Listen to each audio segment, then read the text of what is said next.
আদৌ কি আমরা শান্তির পৃথিবীতে আছি কিনা বলতে পারেন? বিশেষ করে আমরা মুসলমানরা। বর্তমান বিশ্বে 59টি দেশে রাষ্ট্রভিত্তিক সংঘাত চলছে, যার মধ্যে 20টি দেশে উচ্চমাত্রার প্রাণহানি হয়েছে। এর মধ্যে থেকে যদি আপনি ইউক্রেন আর ভেনেজুয়েলা বাদ দেন, তবে বাকি সবগুলো দেশই মুসলিম প্রধান দেশ। বিশ্বব্যাপী অস্থিতিশীল পরিস্থিতির উপর নজরদারি করা বিভিন্ন সংস্থা যেমন ACLED, CFR global conflict tracker বা ICG এর প্রতিবেদন অনুযায়ী সারা বিশ্বে বর্তমানে 8টি কনফ্লিক্ট ক্লাস্টার রয়েছে। এই 8টি দেশ হলো Sudan, Somalia, Eritrea, Ethiopia, Yemen, Syria, Gaza, Lebanon. 8টি দেশই কিন্তু মুসলিম অধ্যুষিত দেশ। সারা বিশ্বে জোরপূর্বক বাস্তুচ্যুত হওয়া জনসংখ্যা 118 মিলিয়ন, 10 কোটিরও ওপরে। এর মধ্য থেকে যদি আমরা ইউক্রেন এবং ভেনেজুয়েলার রিফিউজি সংখ্যা বাদ দিই, 7 থেকে 8 কোটি মুসলিম উদ্বাস্তুর সংখ্যা বের হয়। শুধু এক সুদান থেকেই 14.6 মিলিয়ন উদ্বাস্তু হয়েছে, নিজেদের আবাস হারিয়েছে। খুবই আনপপুলার একটি ফ্যাক্ট হলো এই উদ্বাস্তু হওয়া জনসংখ্যার 85% মুসলিম, কিন্তু জাতিসংঘ বা ইউনেস্কো একথা স্বীকৃতি দিতে চায় না।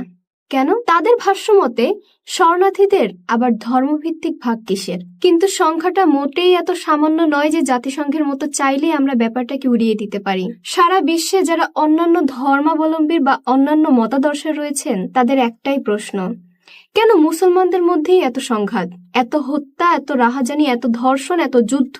কেন মুসলমানদের মধ্যেই? তাদের কথা হচ্ছে যে আমাদের ধর্ম ইসলাম বলেই এমনটা হচ্ছে। আসলে প্রশ্ন ওঠাটাই কি অস্বাভাবিক নয়, যেখানে আমাদের উদ্বাস্তুদের মধ্যে 85% মুসলমান এবং 8টি কনফ্লিক্ট ক্লাস্টারই মুসলিম অধ্যুষিত দেশ। এই সমস্যাগুলো কিন্তু তখন ছিল না যখন মুসলমানরা ছিল জ্ঞানে, বিজ্ঞানে, ধন সম্পদে পৃথিবীর শ্রেষ্ঠ জাতি। তখনও কিন্তু পশ্চিমারা সভ্যই হয়ে উঠতে পারেনি। লাতিন আমেরিকায় তখন ঘরে ঘরে চলছিল গৃহযুদ্ধ, ইউরোপে চলছিল ধর্মযুদ্ধ।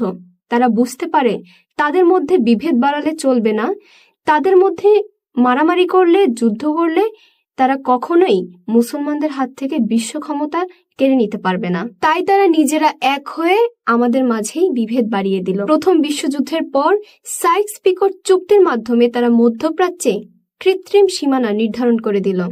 আমাদের মধ্যে বিভেদ বাড়ল। আমাদের প্রাকৃতিক সম্পদের উপর তাদের নজর পড়ল, আমাদের মাঝে বিভেদ আরো বাড়ল। তারা বিশ্ব পরাশক্তিগণ নিজেদের কামরায় বসে যুদ্ধ পরিকল্পনা করতে লাগলো। বন্দুক হাতে নিয়ে মাঠে নামলাম আমরা প্রক্সি দিতে। বিভেদ আরো বাড়লো। তারা সাম্প্রদায়িক দাঙ্গা লাগিয়ে গেল।